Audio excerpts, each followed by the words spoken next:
30 seconds starting now.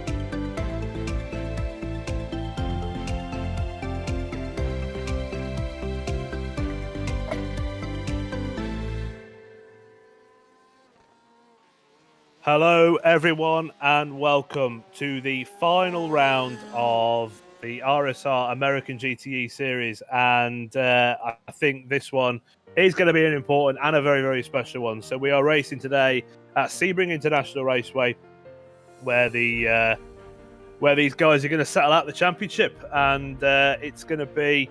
I'm really looking forward to the racing. Sebring always generates really good racing.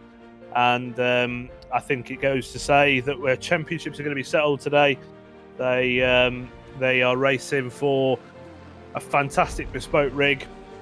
And Casey, talk to me, man. What we thinking for this one? This Sebring can be such an unpredictable place. It's just a place that absolutely breeds interesting scenarios. So we could be in for a real treat here tonight. Yeah, I think we will be. I think these guys, obviously there's been a lot of work being put in elsewhere this week. That goes without saying. It's a very, very important race that a lot of people are competing in, including myself and you, Casey, at Daytona. But we are here this evening. We've got a good turnout of guys, and we're going to settle this championship and end the final round. And as you can see there, we've got a track map up. I've always thought this track looks like in that film that Jim Carrey did where he's doing the claw. I don't know why. Whenever I see it, I always think of that. But yeah, I think we're going to see Daniel Tenorio and James Howard sort of battle it out. There's only 13 points between those two at the top of the table, and then obviously there's a big points battle actually for third place with Stephen Martinez, Eric Kalaga, and Michael Kalaga all within like a stone's throw of each other. You can throw a blanket over them in the championship. So it's going to be very, very interesting. I know full well, hearing a few things from some of the drivers, that I don't think James is actually too comfortable going around here. He was really struggling in the practice session earlier to get the car sort of set up and stable to where he wanted it. But, he's got some pace, and I'm sure he's going to be able to bring it home. Daniel Tenorio has, unfortunately, I wouldn't say unfortunately for James, has been really, really quick in the practice session, and there was only a thousandth of a second between them. So, we'll see. I mean, it settles tonight. This is it. This is the final round, and I think these guys are going to be really on it and trying to do their work. We've got a couple of extra drivers in the VRT entries, so you can see just behind the track map there that that's one of the VRT entries. I think that's Lyden Lee going around to set his qualifying times, and we'll just hit, I think the first car out there was Blake Scott, I believe, and he's come across the line with a 57.671, and Blake Scott's done some really fantastic driving throughout the course of the season, and he's really come on leaps and bounds. I'd say he's probably one of the most improved drivers that we've had in the series, and he goes out there and takes a provisional pole and a provisional last all in one. So, but yeah, James Howard there putting in his first lap time, and he's only, I mean, that is close. That is what is that, a hundredth of a second? 1,000. Yeah, 1,000ths of a second. Next to nothing between the two. Daniel Tenorio is just blowing it out of the park a little bit, though. He's gone half a second quicker, but unfortunately, he needs James to finish a little bit further down the pecking order than just running behind him. So even if Daniel wins both races and James finishes second, it's not going to be enough. No, that's not going to be enough for Daniel. So it'll be Daniel needs James to have a pretty rough day at Sebring. Obviously, we don't want that to happen, of course. But if there was that to happen, Daniel would take the win of the amateurs and take the rig And yeah, I mean, it's all to play for, and it's with a reverse grid and things happening, and racers being racers, and red mist and all that sort of stuff. It could happen. It could really happen. And I will say from personal experience, Sebring is a place that can really, it can really invite that. You can run around here just riding behind somebody, be faster than them, and not be able to make a move.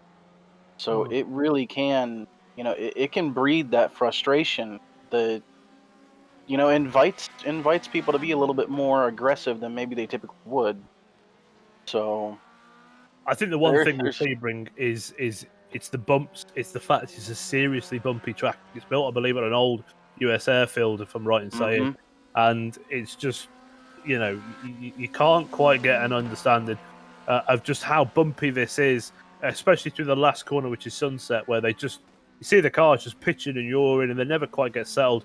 And it's one of the most weird corners on any track, I think, is this last corner. You can see there Daniel Tenorio just bumping around and banging and everything. And if that was a real car, I mean, it's one corner where you see a lot of mistakes happen in real racing because it's just the nature of that.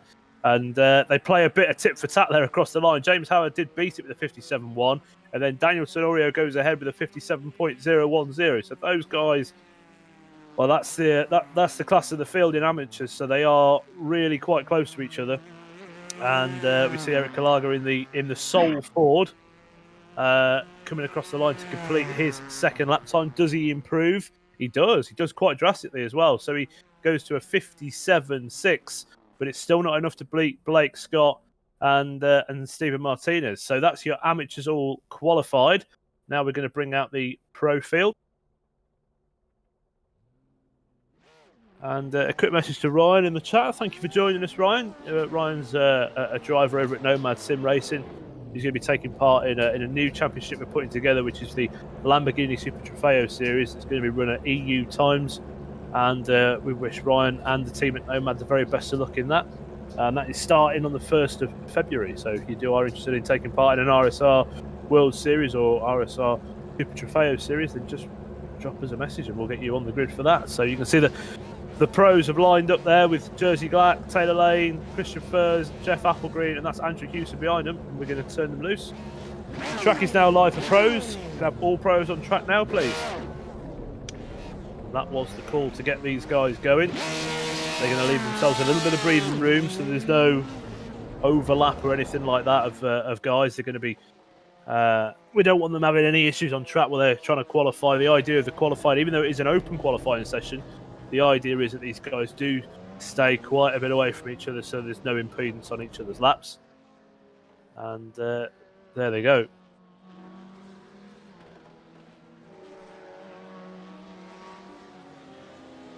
I think Andrew Hughes, Jeff Applegreen, back to the original car that he started the championship, which was the Porsche.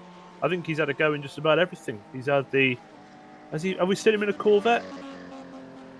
No, I don't think we have seen him in a Corvette. I'm just thinking. So we've only seen him in a Porsche. Then he flipped to the M8. He went to the BMW, yeah. Now it looks like he's back to the Porsche.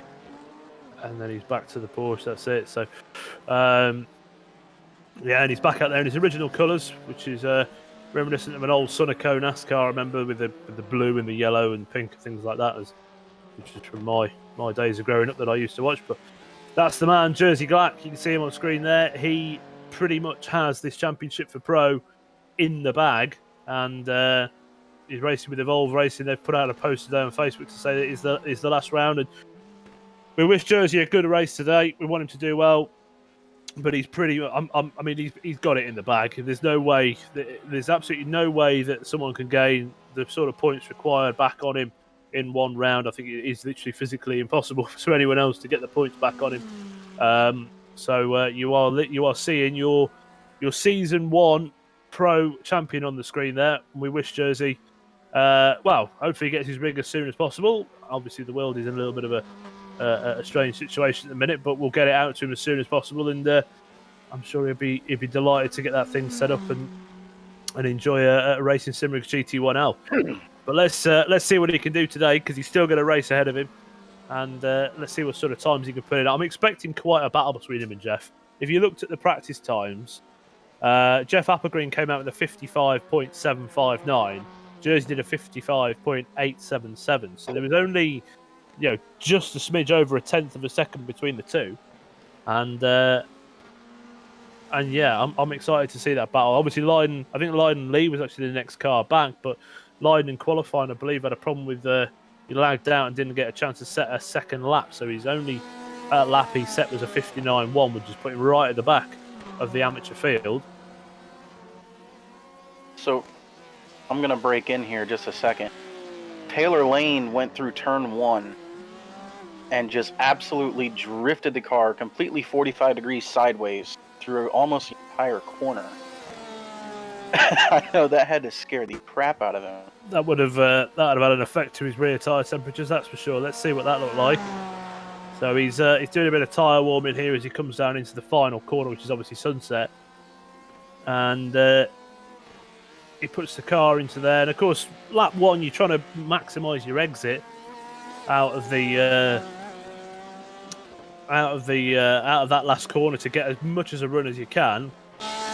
And you can see him going down here, goes across the line under the Chevrolet bridge, turns it in, and the back just wants to over.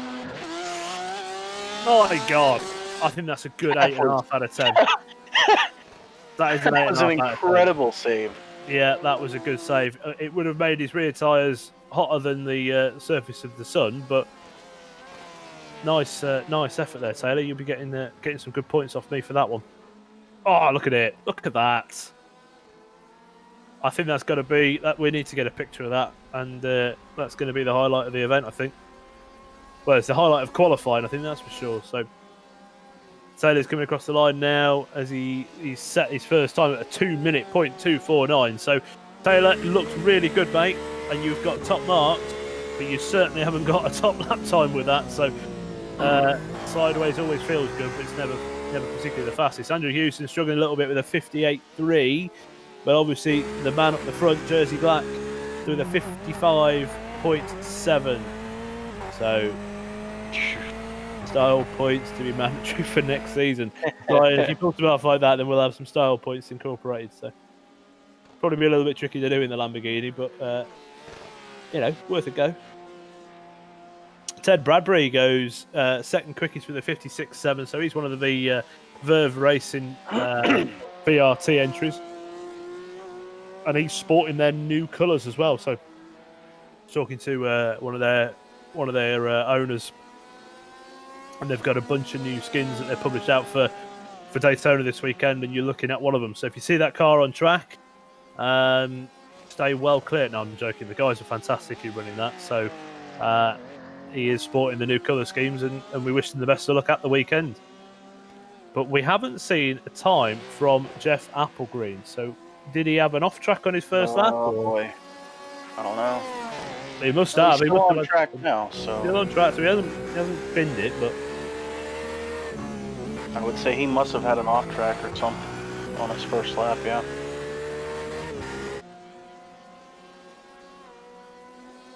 There you can see him going past open your DRS. There's a big sign that says DRS, so he'll have that well and truly open. If he had it, of course.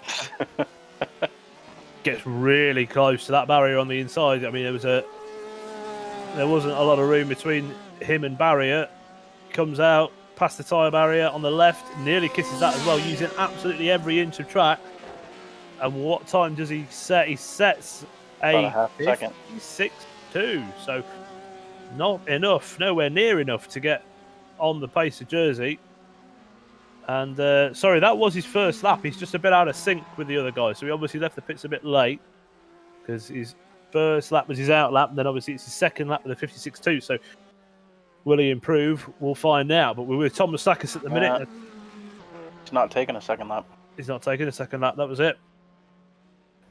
Where does Tom Mustakis go? He comes over the line, and does he improve on his time, or does he improve on any time because he hasn't set one yet? And the answer to that is no. He didn't actually set a lap time, so and I think in sheer frustration, puts that car. Well, yeah, he's buried it. Nice work there. So that is your qualifying over and done with. So, Casey, if you'd like to do the honours and talk us through the qualifying results, that'd be great. Jersey Glack takes the pole at a 155.729.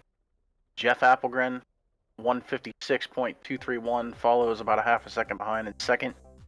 Ted Bradbury, new face on the scene, with a 156.6. Christian Fursby starting fourth with a 157.006. Dan Tenorio in fifth overall with a 157.011. He will be the first AM. James Howard right behind him with a 157.181. He will be starting sixth, and that's the battle that we're probably most likely going to be keeping an eye on tonight. And seventh overall, Andrew Hewson with a 157.346. Tom Dandridge with a 157.539. He'll be starting eighth. Steven Martinez, ninth, 157.593. Blake Scott, 10th, with a 157.671. Eric Kalaga in 11th. Taylor Lane, 12th. 13th, Michael Kalaga. 14th, Mark Scott. And the last driver to set a time, Lyden Lee, 159.158. And Tom Mastakis, John Casey, both unable to set times in qualifying. They'll be 16th and 7th, respectively. They will indeed, and we have put this session over to the race session. So this is going to be round one of the final round. This is round 10 of the RSR American GTE Series. Next season, we are opening this up a little bit broader, and we've got some European tracks as well as some American tracks in there as well. So we've kind of opened the spectrum out for season 2, which is starting not too far away. But this is it. This is the beginning of the end of season 1. This is Casey. Absolutely, and it's been a great season so far. It really has been. Yeah. We've seen a lot of great racing. And I think, if Jeff Appelgren hadn't had some really rotten luck there first quarter to halfway through the season, I think he probably could have gave Jersey a real good run for his money. But that's racing, though.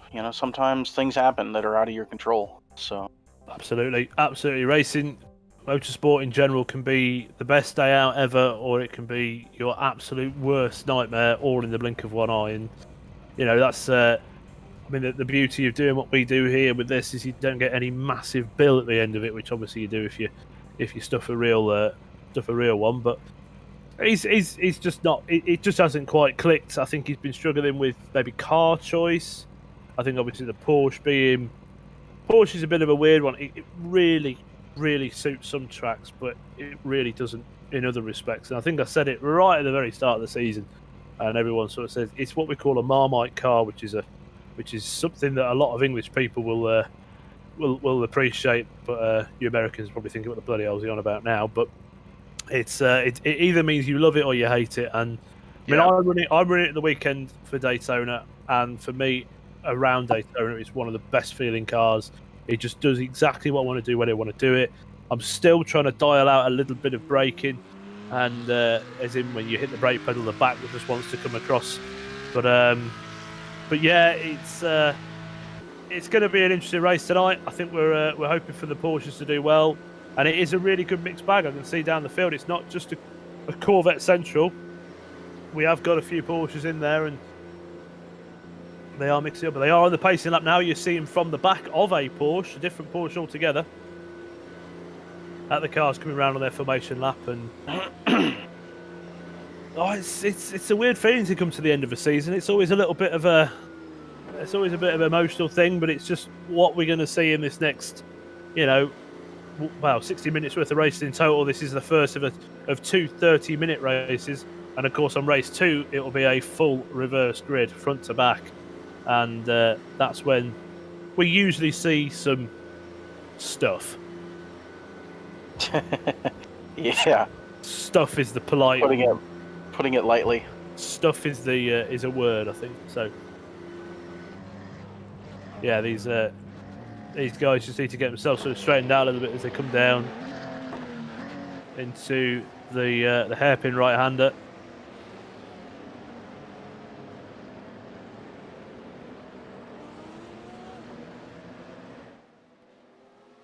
Yeah, they're.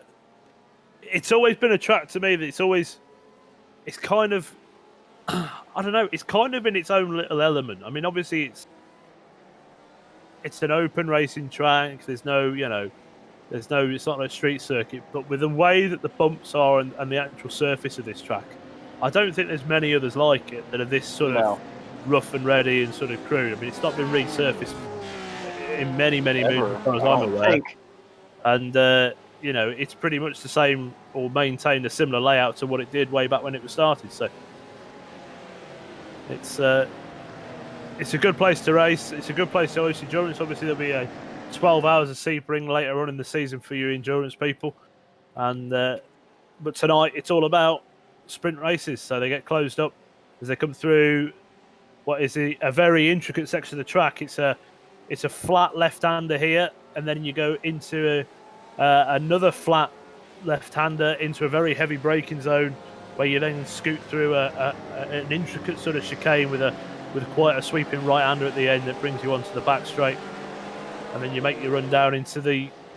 I can't work out. Whenever I go through Sunset, I always go, I hate that corner, and then the next lap, I love that corner. It's never a corner I can be consistent on, but it's got something about it.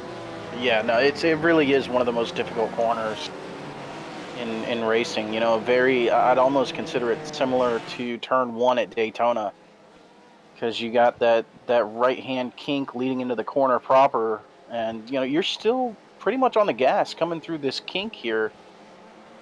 So if you get it wrong, disastrous. Oh, absolutely. Our two front runners turn in. Pace car will do its thing and run off up the road and pull into the pits. And they stick close to each other as they come out of the final turn. We are in the start zone and we have a green flag and they are away. So it is Jersey Glack has pulled the lead over Jeff Applegreen. And you've got Tom Dandridge all on the left-hand side looking for a move here. Sorry, Ted Bradbury, my apologies, but he has been able to get a contact between him and Jeff Applegreen there. But we have Jersey Glack and Ted Bradbury, and that's Christian Furs with a bit of contact from, is that James? I think James? James might have got it. Behind.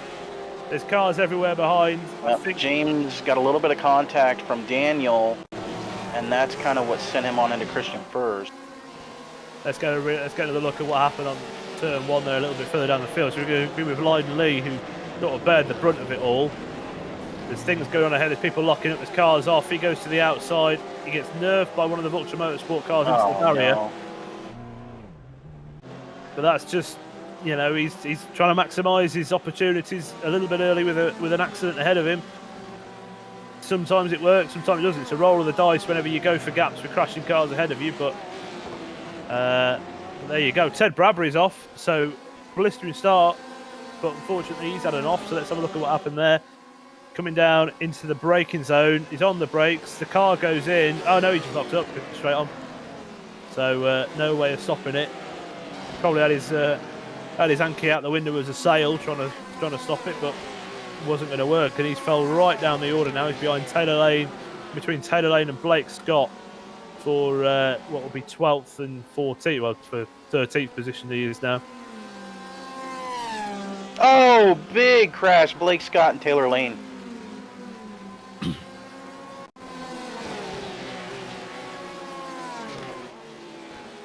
Oh, what happened there? Let's have a little look. So into this section at the back end of the track. Taylor is all over the back of him. Blake Scott. Wheels on the grass. Yep. Dead. Yep, he had his wheels off on the left side, and it just shot him straight back across the track. Yeah. That is good night at the end, and that is a one sorry-looking Porsche. And Taylor's in the pits as well. Is Blake Scott in the pits? Blake Scott is in the pits as well. So both of those guys are in the pits, probably for required repairs. Their day is over and done with. But let's have a little look and see where we're at in regards to championship standings. So James Howard is ahead of Daniel Tenorio. They're split by Andrew Hewson. Andrew, nice guy, letting him go. He doesn't want to get in the way of that battle, so he lets Daniel, get past him into, I think it's turn 5, and they're off up the road. So there is a gap now of about just under 3 seconds, or 2.5 seconds between Daniel and James. And Daniel's got to press if he wants to keep this his hopes of getting this championship. He needs to really press on here and close that gap down to James.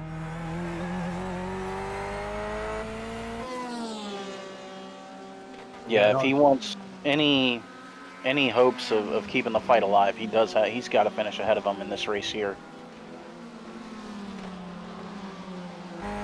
Well, if he finishes ahead here, he's going to bring the gap down to 9 points. So there'll be 9 points difference going into the final race if Daniel can get ahead. If he can't, it's going to go from 13 up to 17 points, and then at which point James has pretty much got it in the bag. Daniel will need James to have a DNF in the second race if James is able to keep on with it here.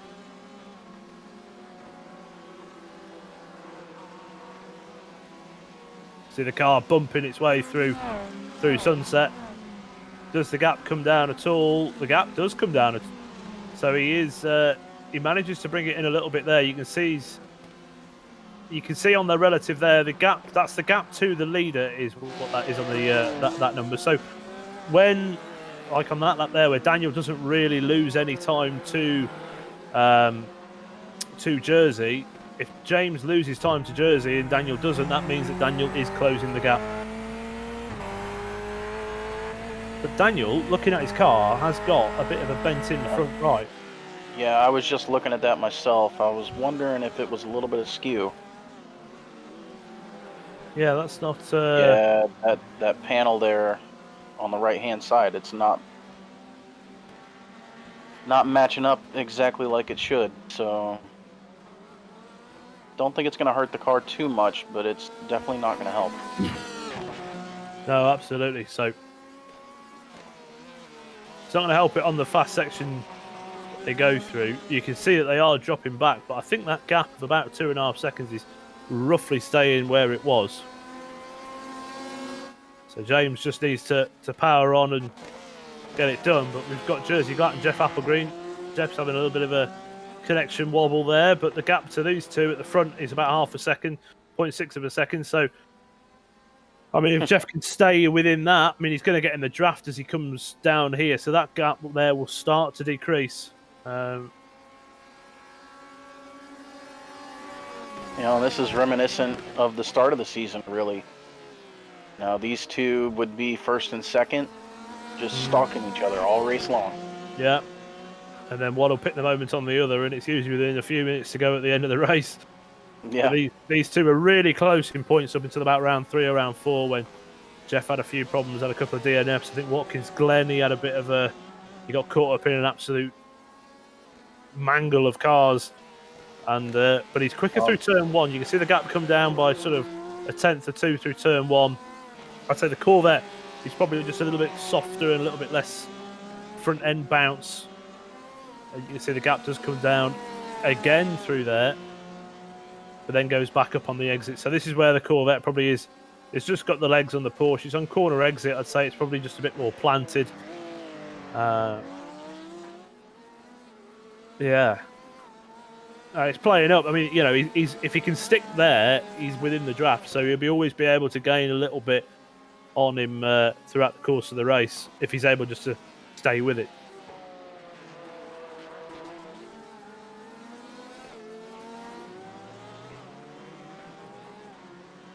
We see Mark Scott. Well, he's got all 3 of the Vulture Motorsport cars there, sort of line of stern. You've got Michael Kalaga, Eric Kalaga, and then Steven Martinez. So it's a Ford between 2 Corvettes at the minute.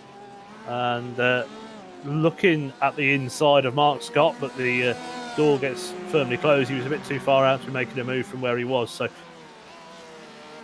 Mark Scott obviously in the Porsche, and he's fending off a duo of Corvettes with a Ford in between them. Sol Ford, he's stuck with it all season, not moaned, not complained, got the job done, and he's currently, I think he's ahead of these two in the points championship. So Ford is proving a good choice for Eric.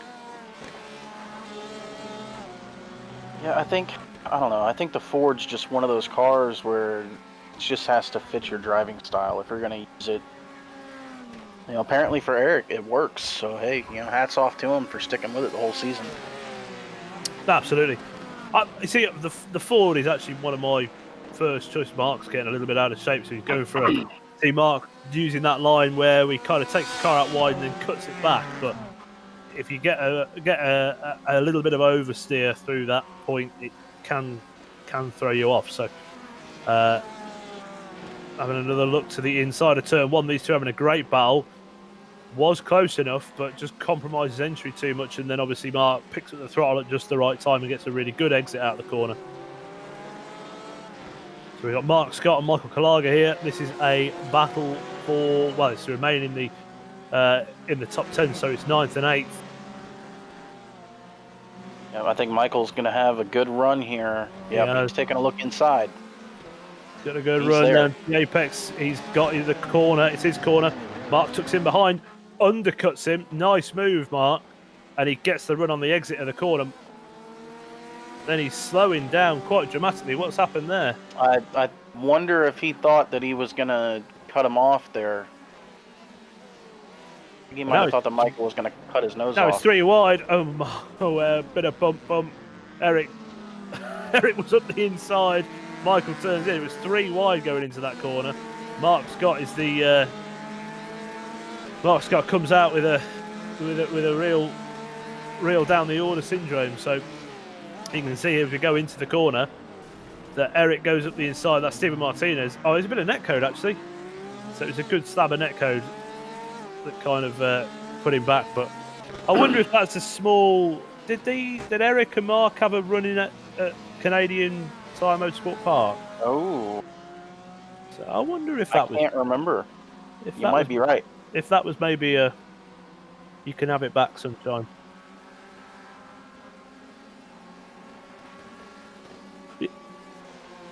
Yeah, he was all over the curb. I think he was. I don't know. Racing incident. We'll go with that in a minute. But obviously, if there is any love lost between the two, then we've just seen a little bit more love lost between the two. So. But is Eric coming back on Lyden Lee? Lyden Lee's car is looking very worse aware. So Eric's going to take a wider line in, try and get a good exit, and do what Blake did with the undercut, but he could not get that done. So stays behind him. This is the battle for the top 10 to stay within the top 10. So Lyden Lee currently in 10th has just taken that off of Eric Kalaga. So and there's Mark Scott behind. Eric, don't fall into the jaws of Mark there because we don't want any more tagging happening. They come down into, I think, what's turn 5, which is the hairpin right-hander. Can they get the cars all loaded up nicely? They can. And away they go. So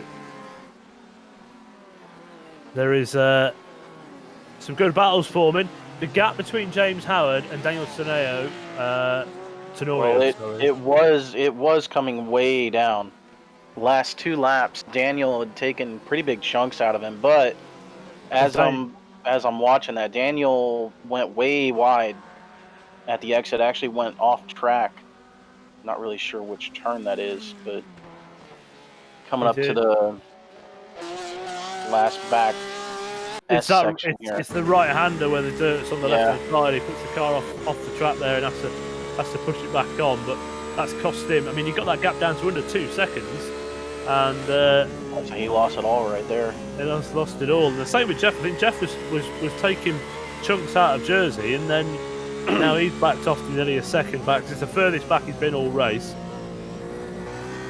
But I think Jeff's got the pace to try and probably push Jersey for something over the course of this race. We are approaching the halfway mark.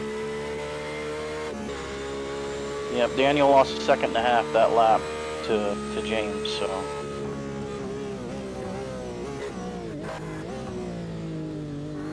because I was right before he went off, I was just going to open up and say that he really closed the gap down.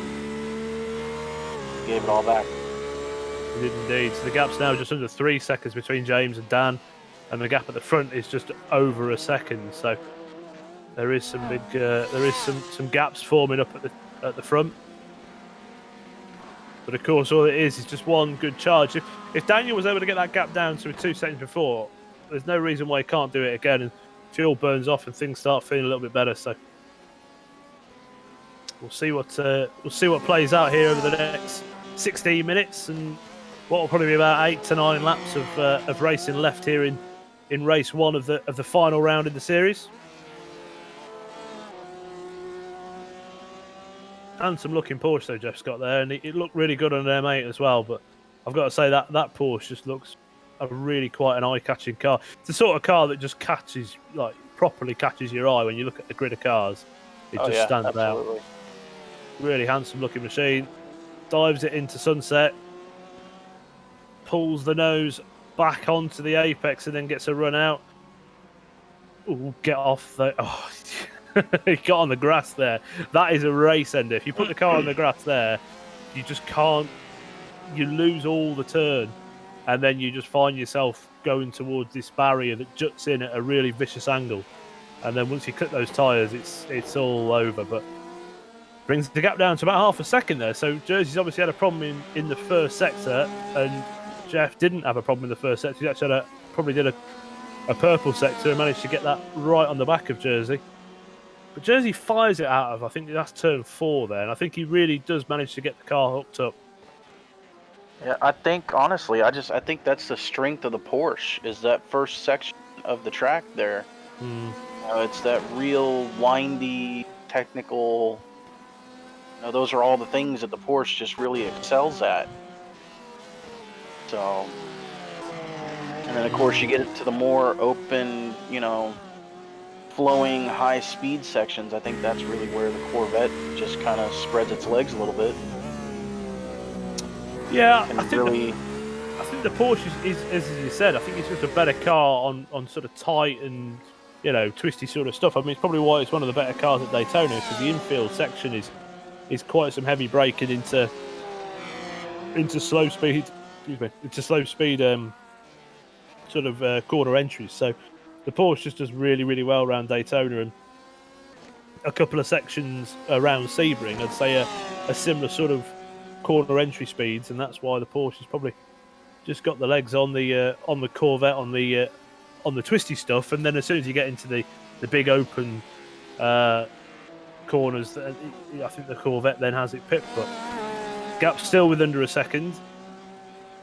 Jeff's bouncing the cars around, clips the grass again. You can see what I'm saying about that tyre barrier from that last shot. As soon as you get your car onto that grass there, and you start heading towards that tyre barrier without any real control of your inputs, it's like, I mean, get yourself out of the car. Jersey on the brown stuff there. Wide. Yeah. That's going to help Jeff. The gap comes down to just over half a second again.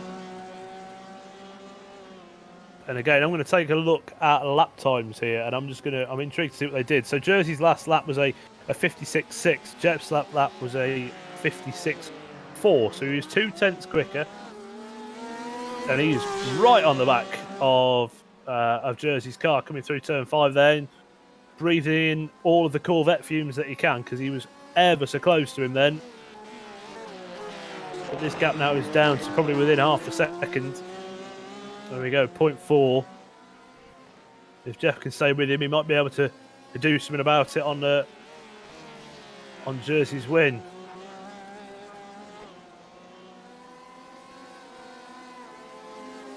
So the gap between James and Daniel seems to be at around 2 seconds again. So that gap's come down as well. So because that was up at nearly 3 seconds. So Dan, over the last couple of laps, has been able to pull that down to just over 2 seconds. And of course, that is really where that's probably the biggest battle that's happening on track at the minute, is between James Howard and Daniel Tenorio, because that gap there of 2 seconds can go either way in the blink of an eye. But that is your championship decider for Am. And again, Dan needs to get the jump and get around him, and then do it again in the second race. And hopefully James, he's hoping that James will have a bad one. Oh, I winced then. I thought that was going to be it because he put the wheels on the grass, and again he gets really, really close out to that barrier on the left-hand side coming out of Sunset. Was that Jeff? Yeah, he does it every time. He puts a wheel on the grass out there, and every time I've put a wheel on the grass there, Death. I mean, like, yeah, I've got to know how to sit in the garden after it. Here's your battle for what is third place in AM. So he's currently being led by Michael Kalaga, which is the first of the Corvettes. That's the 62 car. And, sorry, the 82 car, my apologies. And then you've got Steven Martinez in second, or in second place in this battle, with Lion Lee third. So we've got two Vulture Motorsports car with a Verve Racing team just behind them. And again, Lion's done pretty well to come back from his first lap incident that he had. Oh yeah, he was straight on into the barrier here. Yeah, it was. So he got the pitched fact in it. that car is even driving straight. Well, it might not be. Well, that could be. It could be driving. It could be going straight but turning left or whatever. But he's pulled the gap in. He's done really well. He's got around sort of, you know, he was dead last. It was John Casey, Tom Moustakas, Mark Scott. He's got through all of those, Eric Kalaga, and he's put himself on the back of a potential third place in AM, which should be nice to see. I think Lyon's had some pretty rotten luck over the course of the season. He's had connection issues. He's had there was one race where his VR headset became unplugged, which is just you know, you've lost everything at that point. So he has had a couple of unpleasant moments. A little bit of damage to the right rear there of Steven Martinez's car. I think these lads they're running the Daytona 24 this weekend. I think they are using the Corvette, and we wish those guys the best of luck. I think that is a three-man team of Michael Kalaga, Steven Martinez, and Eric Kalaga as well. Tom Dandridge has had a moment because he's dropping back. So what's happened to Tom? Tom had a spin coming onto the back straight, so that pretty much did what Blake Scott did. Just put a wheel on the grass and looped the car around, clipped the barrier, and that was that. Doesn't appear to be much damage, if any, to that car, though, so he might have gotten away with it, just losing a bit of time.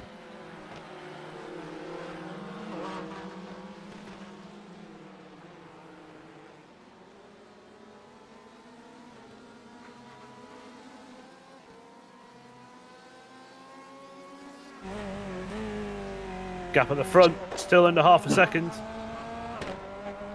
So the leaders are in is a Corvette and a Porsche. So it's Corvette leads Porsche at the minute. But the gap's been no point during this 21 minutes of racing that we've seen has the gap been anything over than a second. And you see there in the last lap, Jersey Glatt 56.4, and then Jeff did a 56.5. So. And to answer your question, the two guys in AM are both in Corvettes. So James and Daniel Tenorio are both running the C8. We've got a big stack up for third place in AM. These guys are really quite close to each other. They are split by a pro of Tom Dandridge. And that's the Vulture Motorsports car. So it's Vulture Motorsports, VRT, Vulture Motorsports, and then VRT. So, and the Tom Dandridge is supporting the new colours, as we said, which is the new the new liveries that those guys have got issued for Daytona this weekend. You are seeing Lion in the previous livery there. So just keeping a close eye here on the battle between James Howard and Dan Tenorio. Daniel just took good 7/10 out of James that last lap. You know, that gap's now just over a second actually, and I mean James I think might have had a bit of just a bit of an off lap. Did a 57.9. Daniel, he really capitalized. He had a 57.2, and he is there. Well, James has just had another moment in turn 5 where the car's he's overshot the corner, which is that hairpin right-hander, And Daniel is looking to the inside as they come down. We're going to have a shift for the lead of Am, potentially. Oh! James turns in on him. I mean, he was there. So James puts the car to the apex, but there was a black Corvette in the way. So that's not going to do your championship hopes any good, mate. We get another look here. You can see Daniel was really looking for that apex. He was there. He was there. Well, he was sort of there. More look at it now, you see that he's not really alongside. James Yeah, I don't turns think in. James would have gotten any indication that he was there until contact. That will put Dan ahead, and it will bring the gap down as we speak, just to 4 points. Sorry, bring the gap down by 4 points to just 9 points. But let's see if James has got anything back for him here. So is James going to be able to bring the gap down now, which is sort of 3 seconds the other way?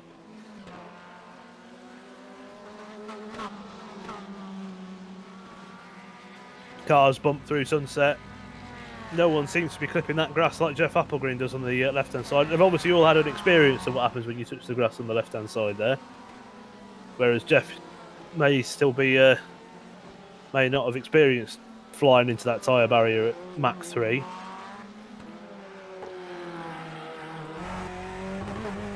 But that is a bit of a shake-up there. So there's going to be just 9 points between the leaders of the AM Championship. We've got just 5 minutes to go in this race, so we're probably going to have 2 or 3 laps at the line.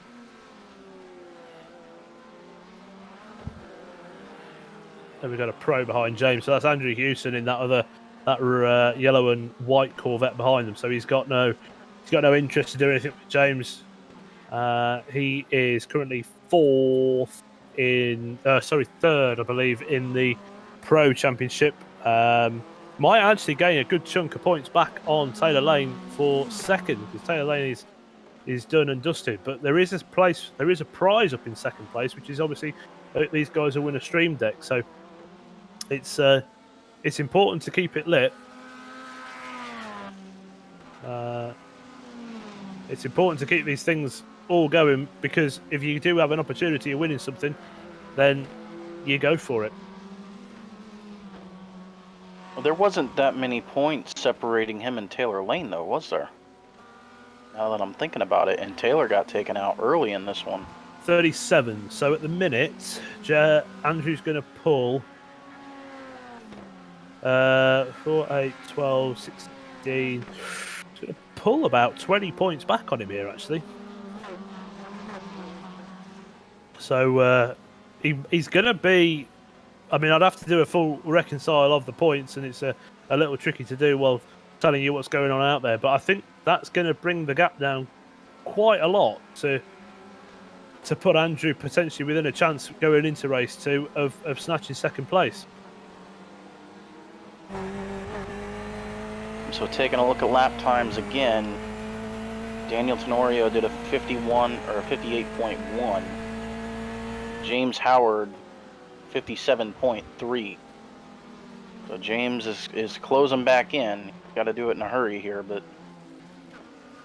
I think he's driving a little angry at the moment. Yeah, it's he probably is. You know what?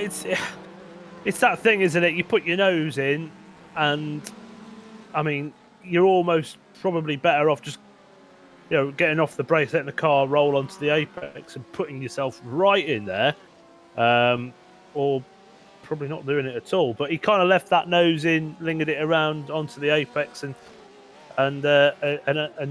well, he just didn't see him, I'm guessing, and turned the car in. And obviously there was a black Corvette in the way. Jeff lights the rears up on the exit of that corner. He gets it all out of shape. That's not going to do his corner exit any good, but the draft's going to help him. So you can see the numbers coming down. 5.33, 4.83. The number is coming down there. Jeff fires it into sunset. Takes much more of, I think, an aggressive line than what Jersey does on the entrance, which then... Good Lord. And he does it again. My God. Every lap. Every single lap he puts the car there, but that really brings the gap down. He's on a charge now. he's right with Jersey as they come into this section. It's just a quarter of a second between these two. But he's going to have to get a bit closer than that.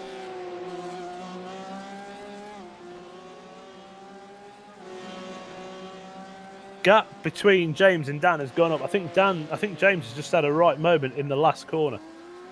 Let's have a little look what happened here. Did he clip the barrier? Did he just get out of shape? He ran really wide. And Andrew was able to close back up on him quite a bit. But let's keep on looking at what's going on at the front of this this race here with Apple Green and Jersey Black. Apple Green closing up again, not able to do anything onto that one.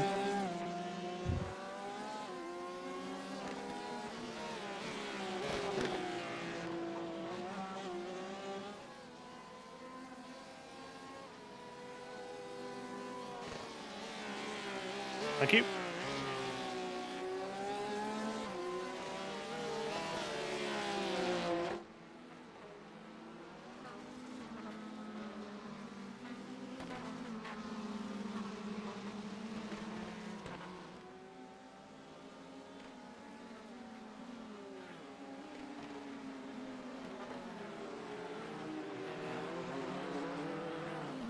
Yeah, I just don't know if Jeff's going to have anything for him. That Corvette just scoots away down the straights, coming out of the corners, down the straights.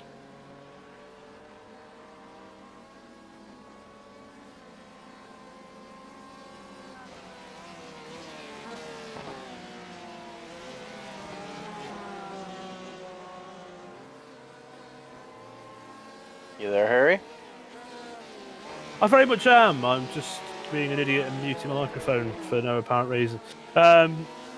Yeah, I just was saying that that Jersey was able to pull 7.5 tenths on Jeff, and this is the final lap of the race. This is the white flag lap. So there's John Casey there, staying well out the way. Doesn't want to get involved in something he doesn't need to get involved in, of course. But I'm thinking James has had enough. James, no, he's not. I don't think he's not had a big off, but he's really dropped back, and Christian Furs has got around him. So on that last lap there, he dropped back quite significantly. I mean, there's still a massive gap between him and Michael Kalaga. I wonder if do you think he's putting enough fuel in the car? Don't know. He's not going to lose any more spots for the championship there, because he would need to drop back really significantly to do that. But now this is the run down the back straight. Can Jeff Applegreen get anything on Jersey Black as they come into the final corner? I mean, it's got to go through your head. He sends it into the final corner, but there's just too much of a gap there to do anything with it. And they come out, and he lights the rears up at the centre of the corner there.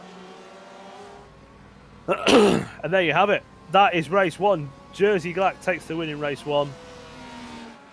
Really good racing from these two. They are absolutely neck and neck when it comes to pace. I don't think you could. I think if you set them loose in a same car, same track, they're going to be absolutely bang on with each other.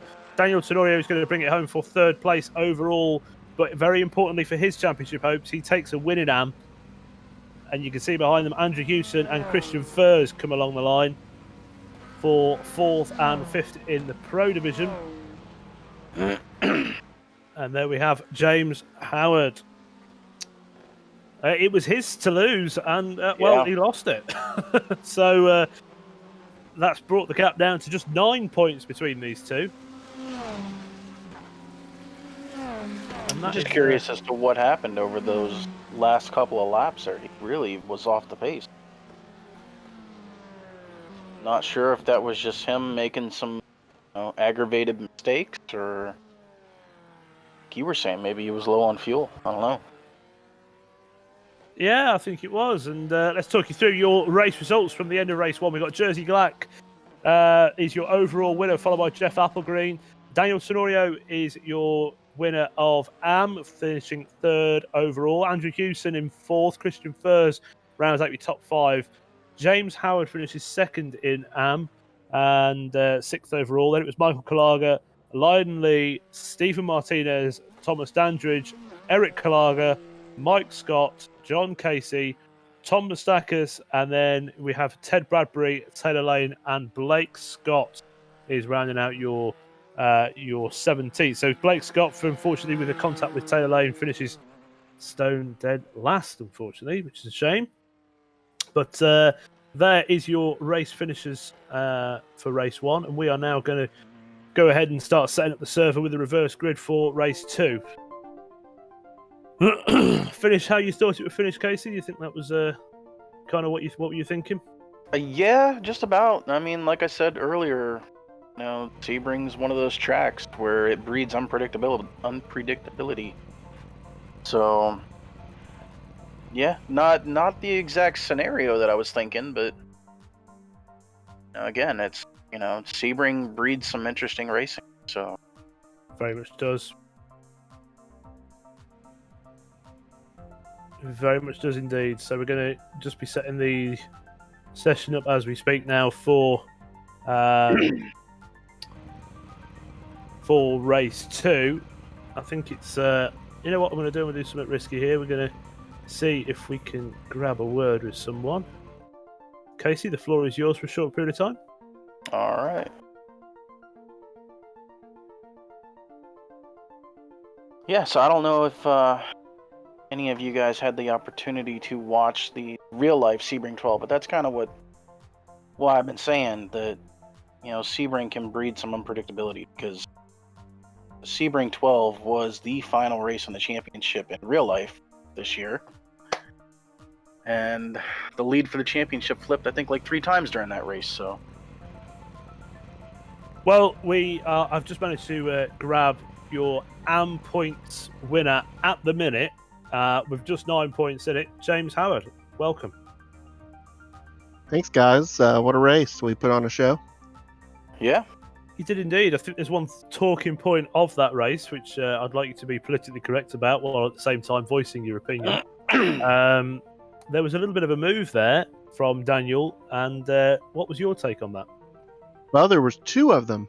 Very beginning of the race, lap 1, headed into turn 2, there was they were all just jostling left to right in front of me, and it was really hard to see what was going on. I knew he was there, I really kind of wanted to get the edge on lap 1, so we went into turn 2, and a lot of people slowed up, and I hit the brake and moved just a little bit because I was going to try to follow Christian through, and Daniel actually punted us there, knocked us into Christian, and knocked him off track. And then later in the race, the one you're talking about, same thing. He showed me early he was going to make that move, and he drove it deep in there. But I was trying to drive it deep in there safely too. And I just rewatched it. It was just tight. It was just really, really tight. I was annoyed, but I didn't give him much room, so he had to hold it tight, and he just wasn't able to. So. Didn't kill us, so I'm not too aggravated, I don't think, yet. No, that's it. I mean, you have a 9-point advantage over Daniel at the minute. You think you're confident into this?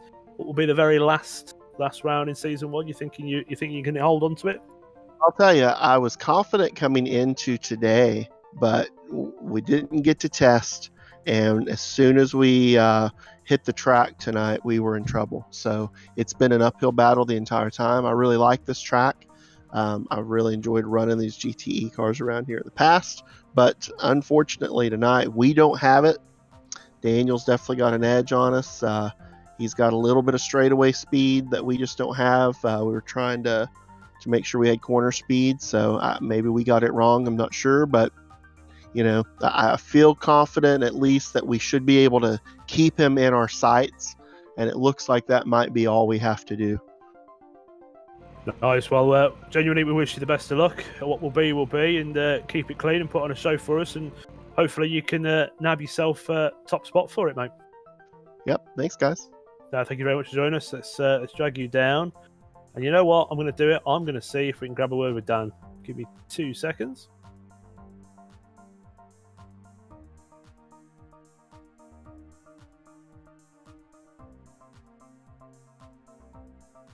Okay, so you are now joined by your second place in championship, Daniel. I thought we've just had a word with James. Yeah, he's okay. Just talk us through the what we'll say these. He said was the second of 2 moves, but what happened into that right-hander there where you kept your nose in? Yeah, no. Immediately after the race, I watched the replay back, and I think I thought I had my wheel kind of level with his rear wheel, so I thought I had space, but then he turned in more than I thought, and I couldn't back out fast enough. I was already super hard on the brakes, but no, immediately after the race, I messaged him right away. I apologized, and that was I just couldn't back out fast enough. It was unfortunate. Yeah, I think we saw that from this side of things, that you sort of committed that you were going for the move there, and it all sort of doors got closed, and there was nothing really for you to do, and there's nothing really for obviously him to do, and he probably thought that you weren't maybe there enough, or you were whatever. But yeah, I mean, you obviously managed to bring that home and bring your gap down from 13 points down to just 9 points. Feeling confident in getting that 9-point advantage in this race, or are you going to settle for a silver medal? Never want to settle for a silver medal, but it's going to be tough because James is fast, and even if I win the next race and he finishes second, he'll still have the lead over me. So something drastic has to happen. Yeah, it does. We did some quick calculations. You need to finish first, and I think he needs to finish 5th or worse, or 4th or worse. And I will double check that while I'm doing my stuff here. But you need a fair bit. I'm not going to say miracle, because you don't need a miracle, but you need a little bit of help, should we say?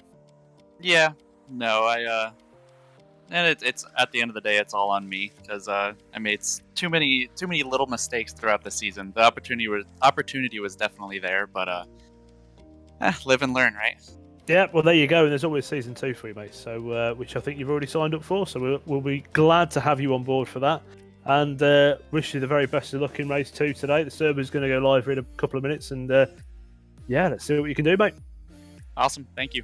No problem. All the best. We are just going to drag Dan out, and there we go. So, session is now just going live for what will be race 2 and the absolute final race. We've done 19 races so far across the season. This is race number 20, and yeah, it's going to be interesting. It only takes one mistake from James' wheel on the grass or something like that, and it's done. That is it. It requires one miscalculation, one misjudgment of error. It's over. Yeah, and we saw him make some of those small mistakes, on his own in that last race. So the potential is there. So it doesn't take much, like you said. It does not. It very much does not. So this session has now gone live for these guys to go and battle it out for the final round.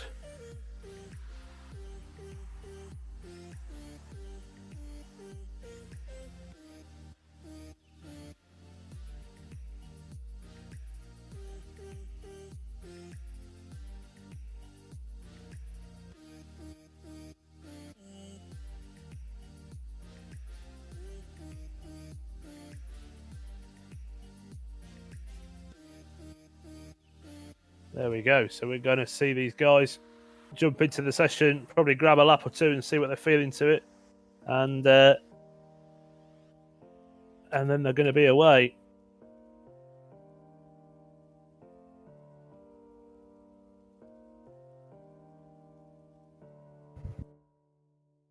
Casey, thoughts, predictions? What are you thinking? I mean, you think Jeff's going to have the jump on Jersey, or you think Jersey's going to stick with it and pretty much round out with another double win?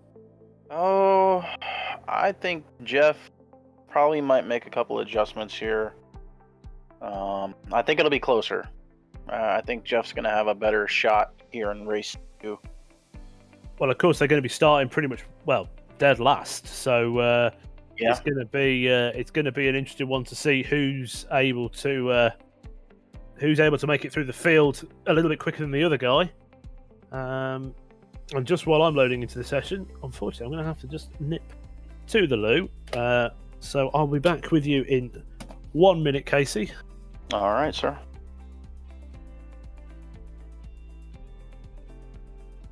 Well, I appreciate that. He does. He likes to leave me all on my own. Exactly. So what do you think, Rob? What's your prediction? It's going to be spicy race 2, I think. Simply because I think there's just so much on the line. It's going to be a spicy race 2, I think. I mean, they're going to try to do their best to get through it, but with the pros, they just have to race. The AMs, they've got their,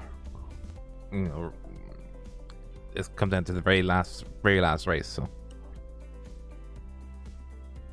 yeah, something else to keep in mind. James lost a couple of track positions there on the last couple laps. That's going to put him actually a couple spots ahead of Daniel for race 2 here. So Daniel's going to have his work cut out for him again to get back up there. So I don't expect the pros to really give him much trouble, considering they all know what's at stake. But exactly, yeah. They'll probably just dive out of the way of his car if they see him coming. Yeah, but every little bit helps. So I wonder if maybe some of that thought process kind of clicked in James' head too the last couple laps there.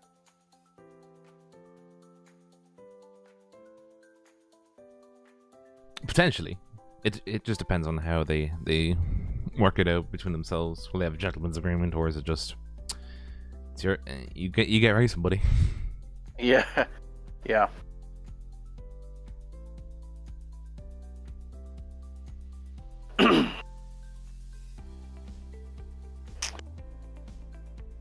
But either way, this has been a great season. Absolute banger. Lots of really good racing.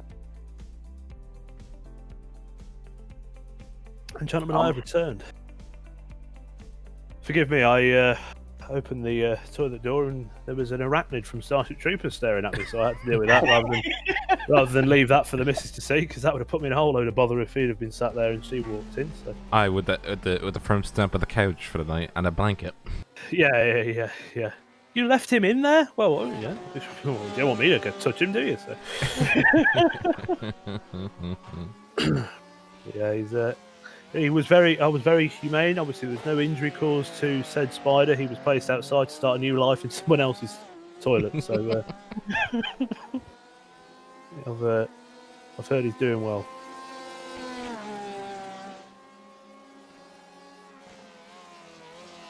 That's why we've got a dog. Really, he just runs around and solves that little problem for us. Obviously, doesn't eat them. He just makes friends with them, and then ask them to leave, and they do, of course.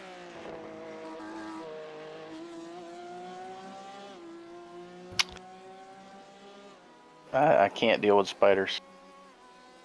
You just burn the house down. I couldn't deal with your spiders. I mean, my spider, in comparison to what your spider is a pet. But I mean, this one was a fairly sizable chap.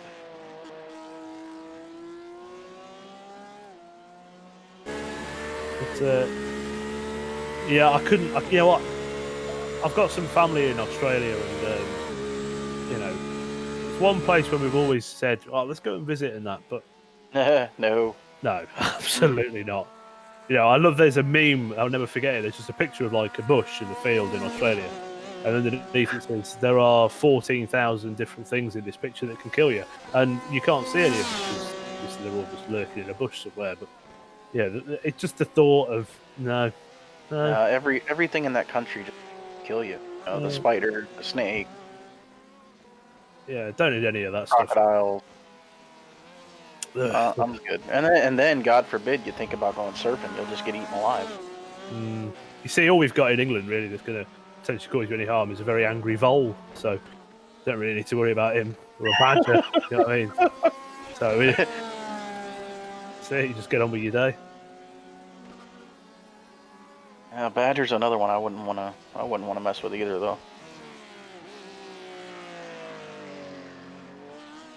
Those can be quite mean.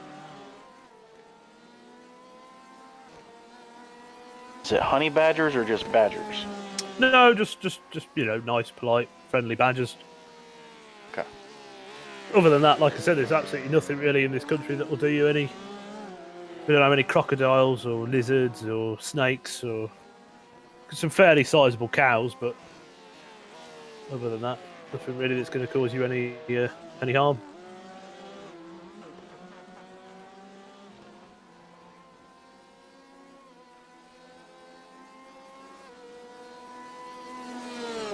Right, we are in. So these guys have got 3 minutes left of warm up, and I know that who out there's turning laps at the minute is Dan Tenorio is on track. So is James Howard.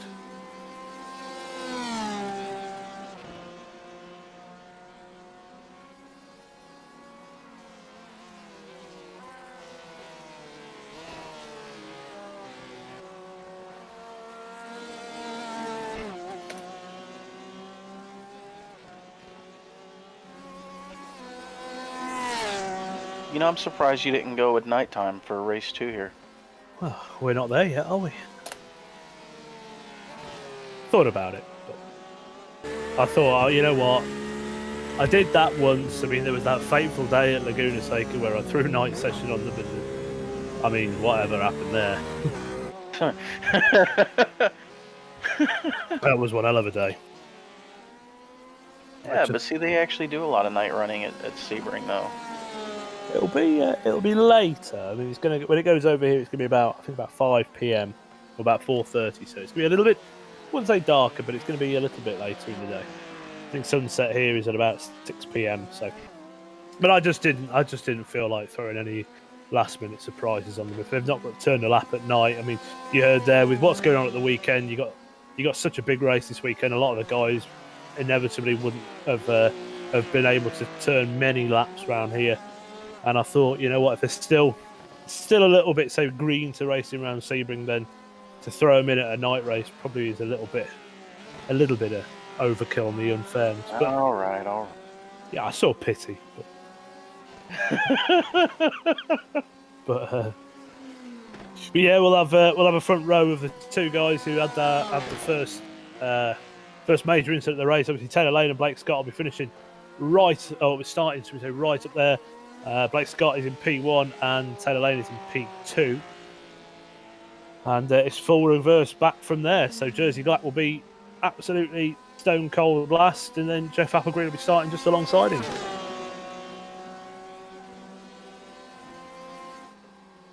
Yep, and like I was talking with Rob a little bit ago, we're off, taking care of spiders. Oh, did take care of him. He was fine. He started a new life. Oh, James is actually going to be, I believe, a couple of spots ahead of. Pardon me here, I'm having a blonde moment. No, he is. You're right. He is. There was a couple of pros in between them.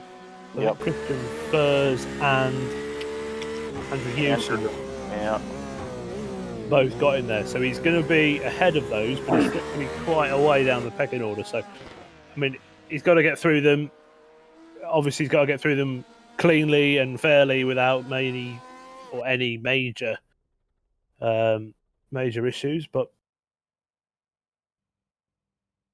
there we go. We are now into the race session, and these guys have got a minute to get themselves in the cars and inverted brackets to get themselves sort of buckled up and ready to go. Make sure they've got their race set up on and everything's there ready. And you can see that is Blake Scott on the front row next to Taylor Lane when he joins. And that's going to be your front row.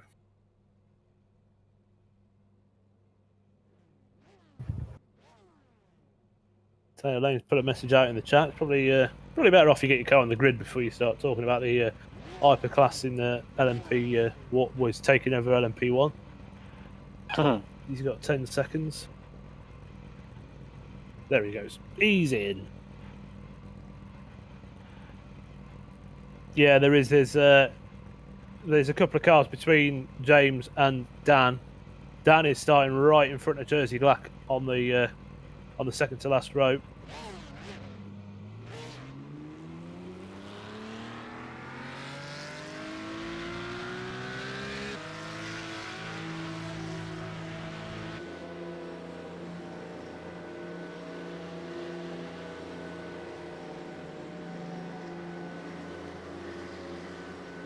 Give them a nice little good luck and on their way message here.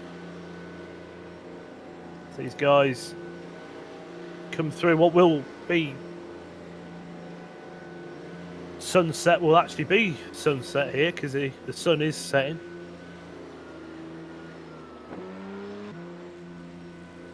It's going to be pretty dark by the time the race is actually over, because sunset Florida right now, this time of year, around 5:30, so 30-minute race. It's going to be pretty dark.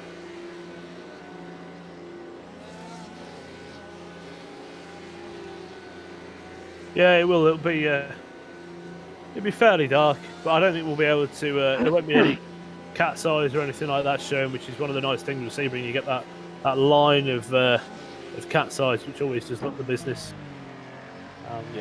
We're seeing back now from the Porsche pace car at a brace of Porsches at the front of the field. So we have got. Let's have a little look here. We've got 4 Porsches commanding the front rows. Tom Masaka's chosen not to grid, so it's going to be Blake Scott, Taylor Lane, John Casey, and Mark Scott, and then the 5th car is a Ford. So it's an all Porsche front row and second row, and then it's a Ford and Chevrolet on your 3rd row.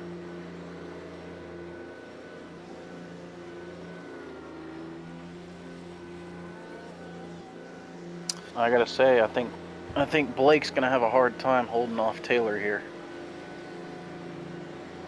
I can imagine Taylor being fairly prompt in the dispatch of Blake.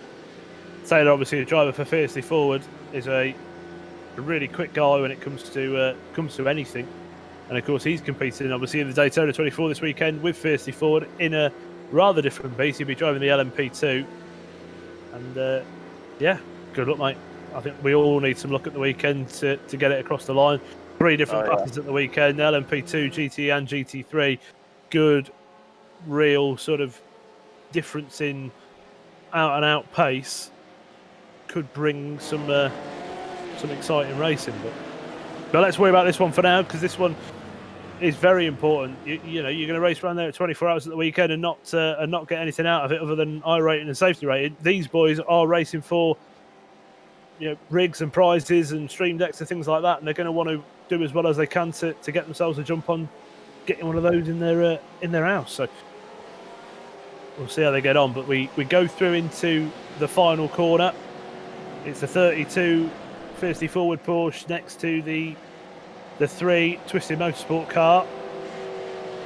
And they come into the start zone and they get a green flag, and they are all away, and it's a nice clean start. And Taylor Lane actually runs in behind, or clips in behind Blake Scott there, but he's looked to the inside. He's not able to get it, but Blake Scott has run very wide there, and is Taylor Lane able to get a jump?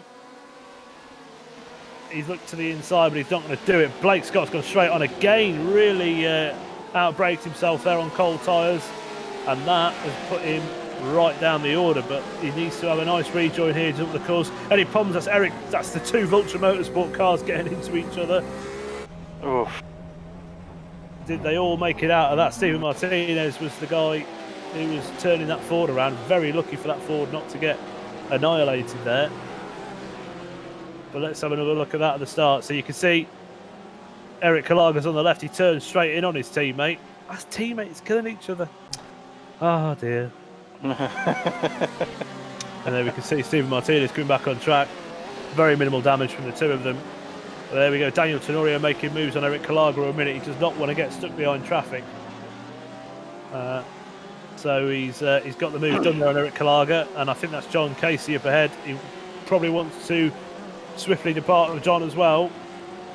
He does not want to get caught up at all. He needs to get ahead of James Howard, and he needs cars in between him and James. So he's hoping for James to have a nightmare here, but James is looking all over the back of Mark Scott. Mark Scott's not going to just let him have it. He's going to keep on racing.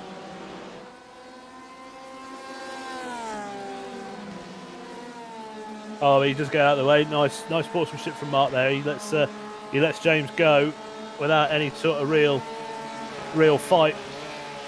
Again, James is you know, we've said it 1,000 times, but we'll say it again. He's leading that AM Championship. Oh, I'm just with Daniel Tenorio. He's run ever so wide, and he has nearly put it in the tyre barrier at Sunset. He really outbraked himself going into there. He put a move on Christian Furs and just ran the car all the way over to the left and nearly completely ended his afternoon.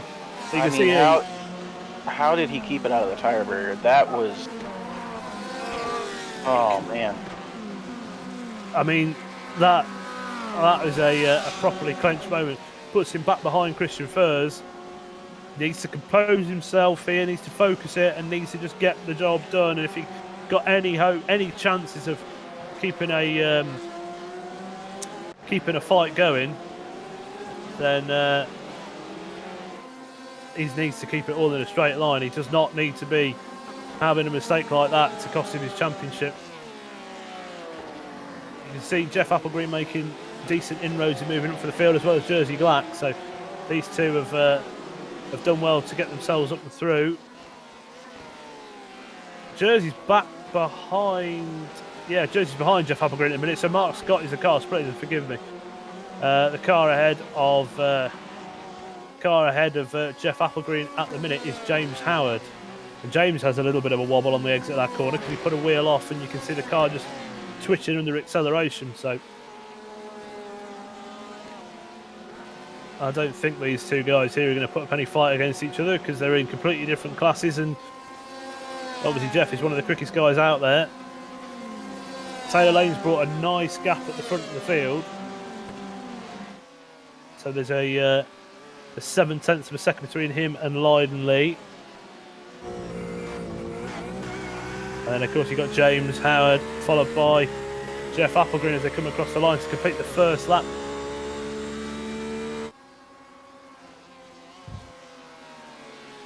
There we have it. We're getting some lap times through at the minute. Pace seems to be roughly about what it was before. Jersey's looking to the inside of Mark Scott. A little bit in your picture there. You can see them side by side as they come in to the second turn. Mark Scott's still there. He's not just letting him have it, but Jersey gets the apex on the next corner. But he puts it all on the gravel and the grass and kicks it all up and gets it out of shape. And that allows Mark Scott to come back at him into turn 5, which is the hairpin right. Andrew Houston taking the inside. He wants to stay with him. Mark Scott turns his car in. They get close. There's a bit of contact. Nothing major, though.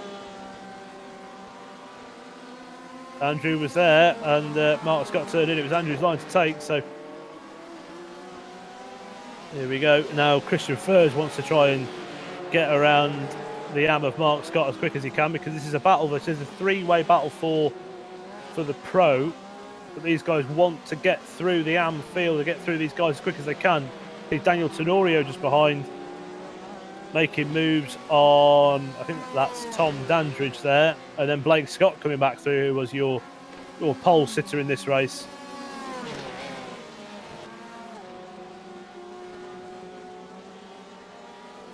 So it's not over yet, but Dan needs to do an absolutely incredible amount of work to keep his hopes alive. He's got a hell of a lot of cars to get through, and then he's got a hell of a lot of time to make up. He's 8 seconds back at the minute. He's not had the look of the traffic. James Howard really has had the look of the traffic. Jeff Applegreen just makes it through to head off down the road in search of Taylor. Yeah, right now there's a massive gap between James and even, well, back to Jersey, which, you know, Daniel Tenorio is another 15 or 20 car lengths behind even Jersey. So he's got a massive amount of work ahead of him to even really have a shot here. So He very much has. There he is on the back of Mark Scott. He's going to want to put the move in here. Can't get it done from that far back. Is he going to have any run out of here on the Porsche Mark Scott? He's not. The gap stays the same out of that corner, so he's not going to really be able to line up anything into turn 5, which is the hairpin.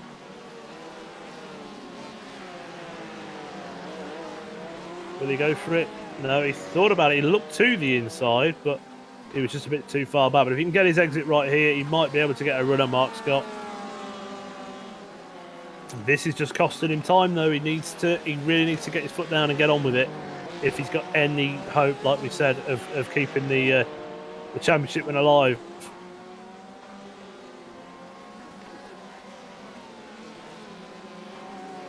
The gap between them at the minute is just over 9 seconds, and Martin gets a bit out of shape in the braking zone. Daniel doesn't anticipate that and nearly runs into the back of him and seals his fate there, but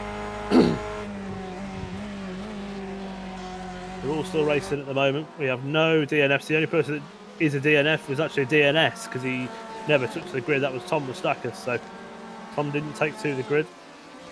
And Mark is allowing Tom to go... Sorry. Mark is allowing Dan to go through. He's not letting Dan to go through. He's going to allow him to go through on the start-finish line, I think. So let's see what happens here. Dan's going to try and get as good a run as he can. He takes a sharper line out of there. And over the radio, he's just told Dan to take the inside. So that's one less. But he's got 3 pros up ahead of him here. Ooh, who's that on the grass? That's one of the Verve Racing. That was Ted? It's Tom Dandridge, I think. Yeah, it was Tom Dandridge. Tom Dandridge put all 4 wheels off the track there.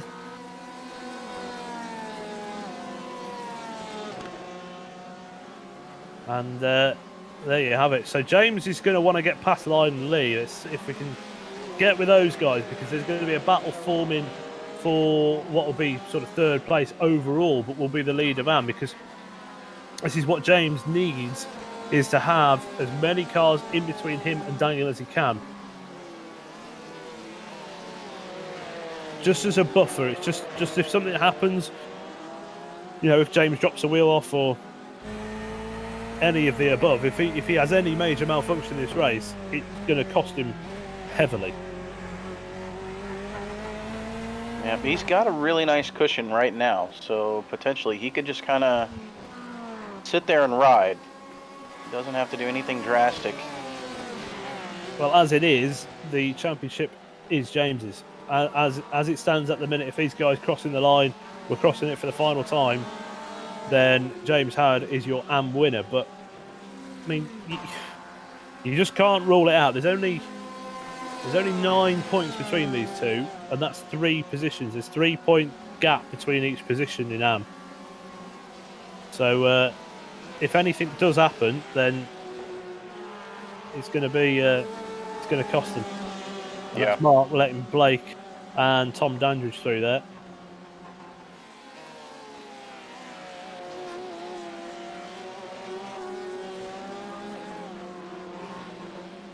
I want to see what sort of pace Taylor's setting. Last lap from him was a 1:56.2. Wow. So Taylor's last lap as right there with the pace of Jeff Applegren. It very much was, but you can see on the screen here that Dan's just being held up in the back of the field there, because we'll look at this one more importantly while it's on the screen. The last lap from James was a 56.6. Last lap from Dan was a 57.5. Big difference between the two, and that's just going to allow James to pull out even more, just get more of a gap and everything else. So yeah, it's Oh, yeah, it's. I think talking to Dan earlier, I think it's quite clear that he's pretty much resigned himself to second, but there's always got to be that hope. There's always that hope that you can do something, but I'm pretty sure with every passing minute, that hope is probably rapidly diminishing, I think. Oh yeah, absolutely. The further you go into the race, we're closing in on halfway here. He's got to know in the back of his mind, like, I'll do what I can, and that's all you can do. And he knew even going into this race, it was kind of out of his hands, because he knew that James is always one of the faster guys in AM, and James was going to have to run into a little bit of trouble, in order for Dan to be able to sneak in there and get the championship. So yeah, absolutely. It was always there. It was always a little bit out of reach, a little bit out of his control if he was going to do anything. So I think James keeps it clean, does what he does. Maybe if he can get past line without jeopardising, then it's job done. Yep. He does have one car closing in on the back of him. That's Jersey Black here. Yeah, well, I don't think he's going to want to put up much of a fight on that. What I was going to look at before was the lap difference between Taylor Lane and Jeff Applegreen. So Taylor did a 56.1, Jeff did a 55.8. 3/10 difference there, and Jeff is now within near enough a second. So he's going to be getting the draft as they come onto the back straight when they get round to it. Without any shadow of a doubt, Jeff is probably going to be within, under a second. What doesn't help is Taylor just put a wheel onto the dirt and compromise his exit. So he needs not to do any more of that. He just needs to keep it going. We've got two fantastic looking cars at the front of this grid. We've got Taylor Lane's fiercely forward paint scheme, obviously very striking yellow and black, and Jeff Applegreen's, I think it's Artifact Racing, is the blue, the sort of very vivid pink and that yellow. They just look two stunning cars.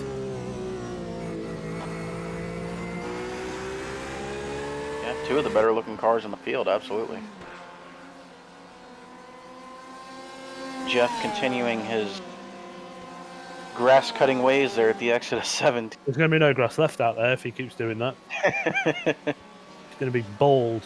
Yeah, I imagine the track might be sending him an invoice for some sod. Yeah. He just keeps putting it out there.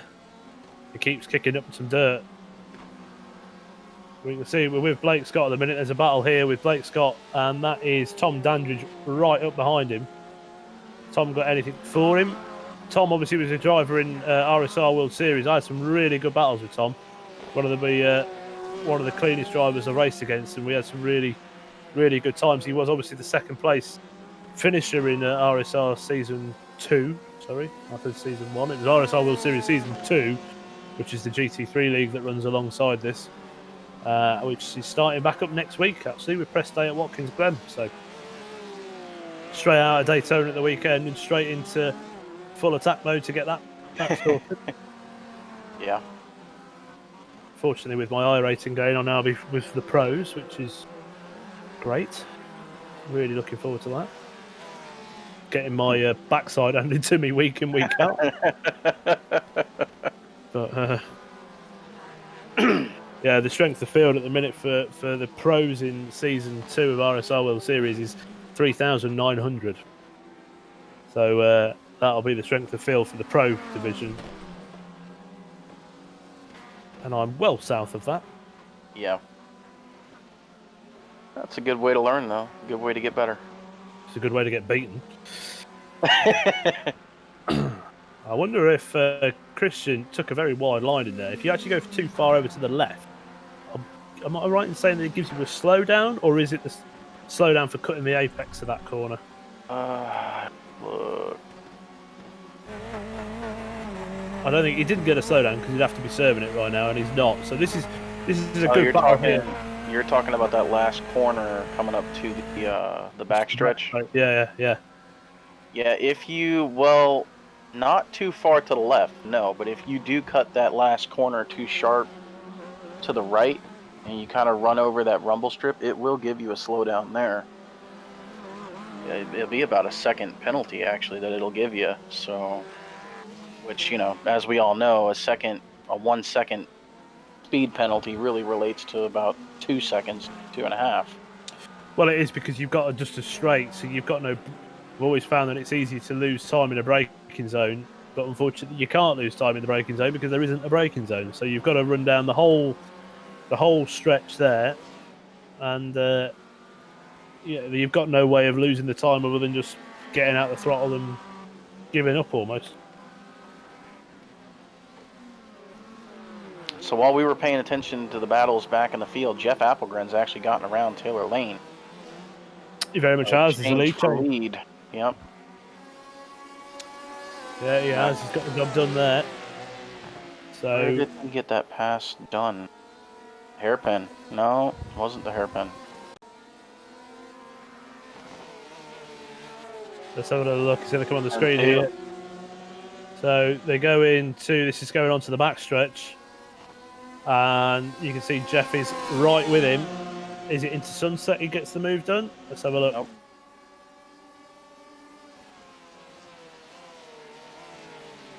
No, it stays behind him for Sunset. So it must have been in the first sector here as they come through. You can see Jeff right on him. You see, he doesn't clip the grass that time, and he made a pass. There you go, Jeff. Top tips. Yep, they run through here side by side. He gets cut back. Taylor cuts him off, goes to the right. Taylor overdrove the corner. Taylor just gets in a bit too hot, gives Jeff the apex onto that, and thank you very much. I will be having that. And that gives Jeff Applegreen all that he needs to get the job done. Jersey Black didn't get through the traffic as clearly as what Jeff has, because there's 3 seconds between them. Don't forget these guys, well, Jeff and Jersey both started pretty much alongside each other. James is thinking about putting moves on Lyden Lee. Yeah, James is there. James is there, and Lyden doesn't have to give it up. Lyden's racing for a championship himself. He doesn't need to just, keel over and let him have it. It's his right to race for it. The gap, I don't think, has come down at all. It's at 12 seconds between him and Daniel. So, I think the championship is pretty much sealed. But James is pretty much. Now, for some reason, I don't know, maybe if Daniel's just taking it easy, he's well off the pace the last 2 laps. Who's that? Daniel Tenorio. He's about 2 seconds off the pace. The last 2 laps from him have been a 58.319 and a 58.240.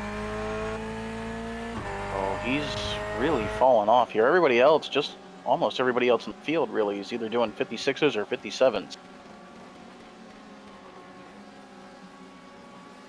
I don't see any damage to Daniel's car, so I don't know if he's just kind of taking it easy and just riding it out, but let's have a look here as he crosses the line. 56.7 was his last lap, so I don't think he is taking it easy, because that's not a bad pace. But let's get back to the battle between James and Lyden. You can see there, last laps, James, look at that for last laps.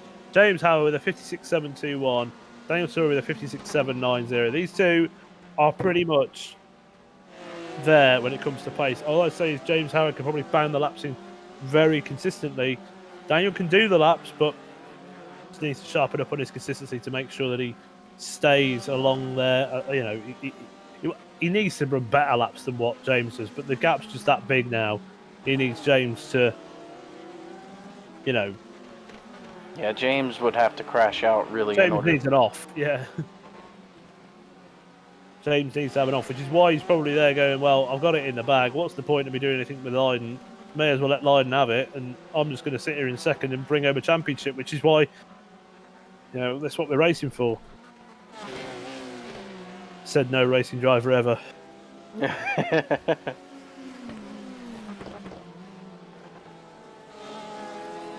You can see James has. Well, I'd say he backed off. He probably backed off a little bit off the back of Leiden there, but not by any real amount.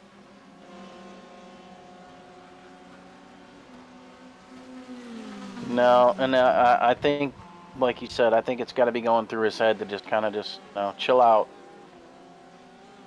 not do anything drastic. Correct. Put himself in any bad positions. Really hand it all over to Daniel here. Really in the last few laps. Well, there'll be roughly about 4, maybe 5 laps to go at the line. So there's 8 minutes of racing left in season 1 of the RSR American GTE series. So let's see how it pans out. But I'm pretty sure it will be finishing roughly what you're seeing on screen now, unless Jersey Glack can get anything done with Taylor, because that gap is below. Well, it's just over half a second between Taylor Lane and Jersey Glack. So you can see there we now go on board with Jersey, and up ahead is Taylor, just sharper on the brakes into there, really closes the gap up. Taylor has a dab of opposite lock on the exit, which won't do you any favours because this section here is all flat. The right and the left are a foot to the floor. Is Jersey going to put a move in? Yep, got to run, but it's not going to be enough to get alongside him. No, you're right. He ducks back in behind. I mean, that right-hander there where they've just gone through is a really horrendous corner to be trying to make an overtake on, because it's kind of drops away when you get to the apex, and it's practically a 90-degree right-hander.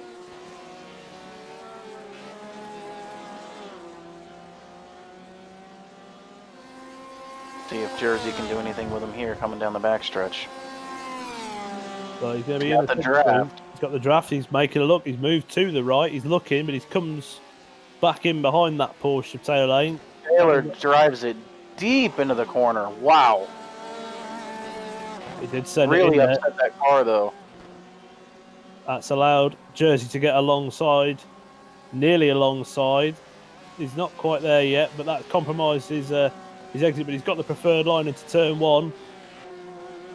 Jersey goes with a more swinging line to get a run on the exit.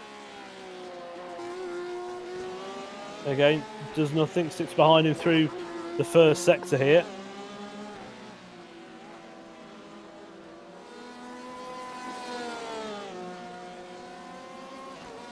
And it stays behind him as they come out onto this short shoot here, down into the hairpin right-hander. Jersey kind of moving around, just making him look in his mirrors. Trying to unsettle him a little bit. Mm-hmm. And those are the mind games that you play with people around this place. Just kind of moving around, get somebody looking in their mirrors rather than looking at, their braking zones or markers. Get them to make a mistake, and I think that's exactly what Jersey's trying to do here. Trying to frustrate Taylor a little bit, get him to make a mistake. Off you go.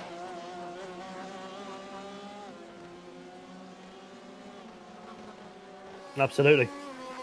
He's kicks him a bit of dirt on the exit of that right-hander. Stays with him. But this is, it's costing Jersey time on obviously on Jeff, but the championship's in the bag for him. He's just out there having a go at the minute.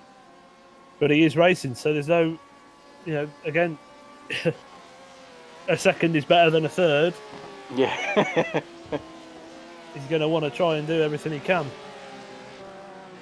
Taylor grabs a brake there, just has a bit of a lock. You can see the tyre smoke coming off the car.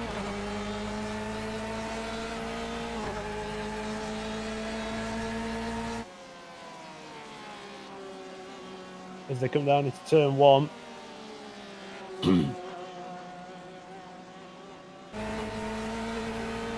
Again, Jersey's still behind Taylor. He's got nothing for him at the minute. These two, line of stern, there's only, what we're saying, 2-3 tenths between them. They stick really behind each other, and then Jersey tries to get a good exit, but I don't think it's a good enough of an exit because he's still not within an overtaking position there. Taylor just looks like he gets a better launch there out of that series of corners. Just enough to where Jersey just can't get to him.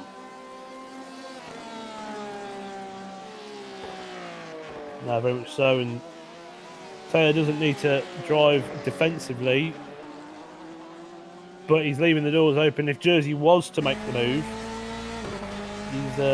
he'll be there to capitalise on it. Jersey giving him something to think about there, the entrance of that corner.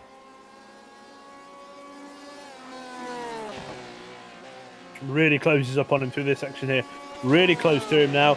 Does he do it? Oh, I thought he was going to do it then. I thought there was going to be a jut out of line and hit the anchors later, but he didn't do it. Stays with him onto the back straight here. Stays with him. Really good race from these two. He's gonna have a run here. He's going to have a run, but Taylor is taking locking a off. really defensive line. Jersey to the outside. You got to be a very brave individual to go around the outside at sunset. But he gets a good exit there. He actually gets enough of a run. Pulls out a line again. Taylor's got the inside. Jersey's got the outside. Jersey's alongside through the apex of the corner. He's there. He's not there anymore, though, unfortunately. But he comes back at him into this first sector. Oh, great Really job good. by Taylor. Yeah, he hangs on to it. Jersey's showing that he's not just going to settle for a bronze medal there. And James is looking to the inside of Lyon and Lee. So James clearly didn't listen to a word we said and is trying to make something happen.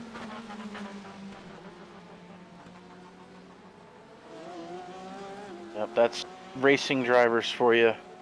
They just don't listen, do they? You see a car ahead and you have to pass it. Have to pass it. No matter if it's the safety truck out there picking up debris, you've just got to get around it. This battle here, still, they were side by side at one point, but now they've gone back to line of stern. I don't think they want to cost either of them, because obviously Taylor's still in a points battle with Andrew Hewson. Jersey got a little bit of out of shape there coming out of the right-hander, leading up to the back section. It's given Taylor some breathing room there. That's given him a little bit of space to sort of back away.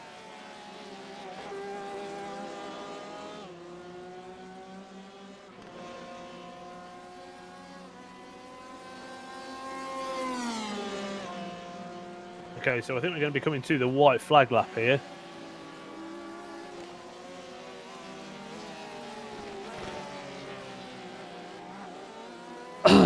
And they come through sunset, the last corner, and I think they're going on to the final lap of the race, I believe.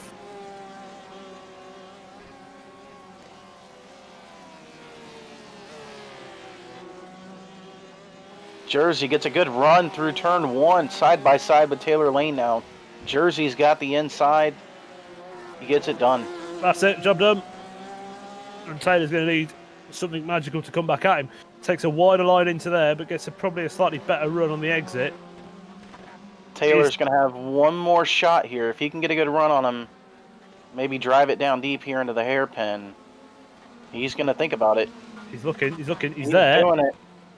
He's there. Easy, get the job done. Bit of contact a little bit of exit. contact.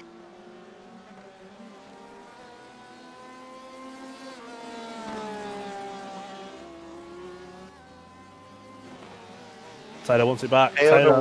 He's sending it again. No, can't quite get there. Taylor wants that back. That's John Great Casey. racing from these two. It is fantastic racing. A lot of give and take, but there's a lot of trying to take on Taylor's part now. He does not want to give it up. He knows Jersey's quicker. Not a lot quicker, but Jersey is quicker, so, you know. But now that gap's out enough where I don't think he's got anything for him.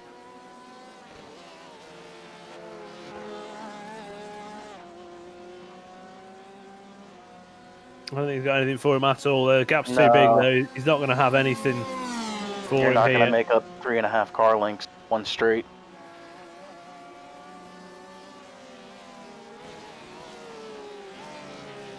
And they go into sunset for the final time. And there you have it. And that is it. We didn't really send Jeff Applegreen's name a hell of a lot in that because there was no real need. He got out the front and then he just pulled the gap. James Howard sits behind Lyden Lee for what is a sterling drive from him and a champions drive as well. He has won the championship in the amateur class. He has just won himself a rig that's worth about £500 in our money, and you're going to go, well, that's a heavy rig, but I'm talking about currency. But yeah, he's got himself the win there for the championship. Didn't win the race, but doesn't need to. And there you have it. So let's go through. Well, as we can see in the background of this shot here, you've got the two. First and second in AM, James Howard and Daniel Tenorio just behind each other. But let's talk you through your race results here. It was Jeff Applegreen takes the win, then followed by Jersey Glack, Taylor Lane, Lyden Lee, James Howard, Andrew Hewson, Daniel Tenorio, Christian Furs, Blake Scott, Thomas Dandridge, Michael Kalaga, Stephen Martinez, Eric Kalaga, John Casey, Mark Scott, and then finally it was the DNS of Thomas Sakis. And there you have it. That is your season, gentlemen. That is it, ladies and gentlemen. If there's any ladies, then that is it. That's the championship done, dusted. You've got your two winners in Jersey Glack and James Howard, and I think you've got your two runners up in Taylor Lane and Daniel Tenorio. We'll await confirmation to see if it was Taylor that did manage to still hang on to the second spot. I'm fairly sure he did, but Daniel Tenorio was definitely your runner-up in AM, and I think it would be fair to just see if we can grab a quick word with James if he's there. James, can you hear us? James cannot hear us. Yes, sir. You can. Hello. Well done, mate. I think that's fair to say that you've got yourself an AM win there, and congratulations, mate. Thanks, guys.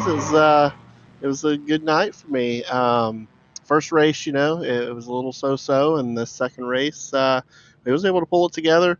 We were able to make quick run up through the field there on those first couple of laps to position ourselves. Daniel, I saw him get stuck in traffic back there, and I knew he might be able to run me down, but he just couldn't get around him, and we had a lot more grip this time in our car, and it was fun racing with Lyden. I was trying to get him for the win, but obviously just trying not to crash. So, it was a great season. I had a lot of fun. Yeah, mate. Well, thank you very much for being a part of it and supporting it. We really, really do appreciate it. And you'll have to send me your details, and we'll get one out to you. Probably after Daytona at the weekend, but we'll be getting a rig out to you to set up. Is it? I'm not going to ask you what you've got at the minute, but is it an improvement? Do you think on what you've got at the minute? Oh, absolutely. Yeah, it'll be a good step up. I'm looking forward to it a lot. Nice. We'll be prepared for a day of Allen keys and adjusting, because they're that solid and well built that once you've got them built, they don't go anywhere. But they are a little bit tricky to get them up and running. So, mate, well done on the season win, and see you for season 2. Do you think? We will see, I guess. I'll take our guess as a yes. So thank you very much, mate. We'll drag you back down, and I'd like to just grab a final chat with Lyden, because we haven't heard anything off Lyden all season, and he is a guy who supports all of the championships that we run. He runs in the RSR World Series and in the American GTE Series, and I've got him with us here. Lyden, can you hear us okay, mate? Yes. Hello. Hello, mate. Well done on your win. Did you have any sort of build-up of pressure? Could you feel that from behind with James Howard sort of breathing down your neck the whole race? Yeah, I blinked out for a long time. Nice. I thought my internet was going to cut out. Well, that would have been a really Oh, nice thing no. to do with the AM leader behind you, who could have lost it all in that one race. But I'm glad it stayed with you. You've had a couple of little niggles with connection throughout the course of the season, haven't you? Yeah. Yeah, these things happen, mate. I think you had one problem where your VR just cut out, didn't it? Yeah. Yeah. That So it's not really what you want, is it? But have you enjoyed the season up until this point? Yes. It's been good. Nice one, mate. Well, thank you very much for taking part in this. Thank you very much for taking part in the World Series as well. So you're all signed up for that one as well, I believe. So yeah, we wish you the best of luck across them. Anything you want to say? No. We'll go with no. I like no. No, Yeah. it's cool. Yeah, no, it's just They a call straight me Mr. Sebring. That's one. mate. Well, look, you got to win an AM. I think is that your first and only win of the season. I think No, I got one in Canada. I think.